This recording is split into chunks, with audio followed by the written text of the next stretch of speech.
Hello guys, good evening. Nag-post na pala ako ng panibagong video tungkol sa provision refrigeration plant at saka accommodation air condition plant. As I've said in my previous vlog, na ang isang trabaho ng isang electrical officer ay ang mag-inspection at mag-maintenance ng provision refrigeration plant at air condition plant. Kaya panoorin nyo ang bago kong upload sa mga young engineers na gustong magtrabaho sa barko pagdating ng araw. Ito, para sa inyo to. Good night. God bless. Bye-bye. Ito ang ating number 1 at number 2 provision reefer plant.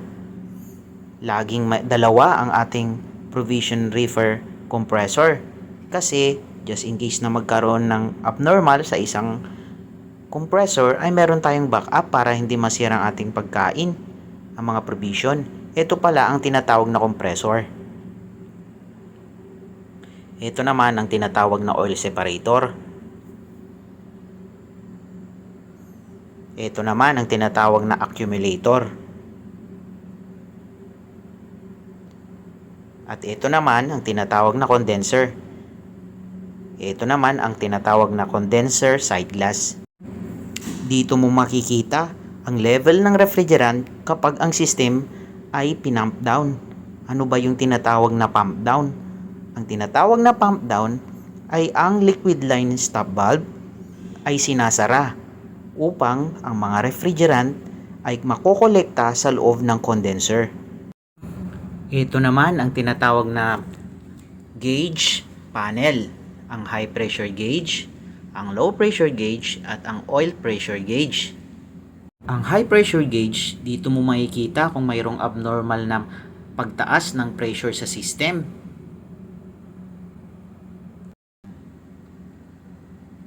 Ang condenser natin ay pinapalamig ng cooling seawater. Kapag ang seawater inlet pressure ay mayroong abnormal na pagbagsak, magkakaroon tayo ng high pressure. Ito, inlet yan para sa seawater papuntang condenser. Siya ang nagpapalamig sa mga refrigerant na nakokompress ng compressor. Ito naman ang outlet line. Ito naman ang low pressure gauge. Kapag ang low pressure gauge ay biglang may abnormal na pagbagsak, ibig sabihin nito, ang level ng refrigerant natin maaring bumagsak rin. At ito naman ang oil pressure. Dito mo naman malalaman kung ang oil pressure sa system natin sa loob ng compressor ay mayroong abnormal na pagbagsak.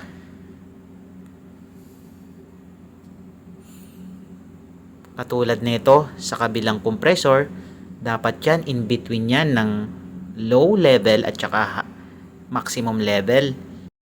Tara, puntahan naman natin kung saan yung location ng evaporator unit cooler ng ating provision reefer plant. Pero bago yan nga pala, ito pala ang tinatawag na expansion valve panel. Ganun na rin ang solenoid valve panel. Yan. Para sa meat, fish, at vegetable room. Yan pala, nakikita nyo yan? Mayroong formation ng ice. Sa next video ko, saka ko na lang i-explain yun kung bakit may mga ganyang situation. Ito pala ang fish room. At ito naman ang meat room. Ito naman ang vegetable room. Tara, tingnan natin sa loob kung ano ba ang laman ng ating vegetable room. Wow! Mga gulay, luya, talong, sibuyas, bawang, kalabasa, at mga prutas. Ang temperature natin dito sa vegetable room ay dapat makontrol kasi madaling mabulok ang ating mga prutas at gulay. At dito pala sa room na to, dito makikita yung tinatawag na cooling unit, yung fan, tsaka evaporator. Itong fan at evaporator, parehas lang yan, may makikita doon sa meat room at fish room. Kung ano yung nakikita nyo dyan, yan din ang makikita sa kabila. Tara, tignan natin yung condition ng unit cooler sa meat room. O yan, Diba? Yan naman nilalagay mga karne. Ang setting pala natin dyan, negative 18 to negative 21. Kaya napakalamig sa loob niyan. Ito naman ang fish room, parehas lang ng temperature niyan. Negative 18 to negative 21. At ayun ang unit cooler natin. Nandun ang fan, evaporator. Ayan. Alam nyo na kung ano itsura ng provision reefer chamber. Dito naman tayo sa accommodation air condition plant. Ang ating accommodation air condition plant ay meron din siyang compressor. Meron din siyang condenser, condenser side glass, pressure gauges panel, high pressure gauge, low pressure gauge, at mayroon din siyang oil pressure gauge. At ito naman ang starter panel para sa fan at sa compressor. Meron din siyang condenser, seawater inlet at saka outlet. Parehas lang sa provision yan. At mayroon din siyang compressor oil side glass. Diba? Ang mga parts ng aircon natin ay almost the same din sa ating provision reefer.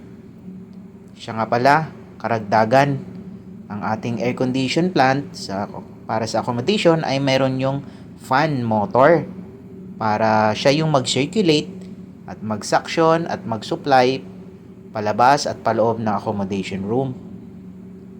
Yan. At ang evaporator nasa loob niyan.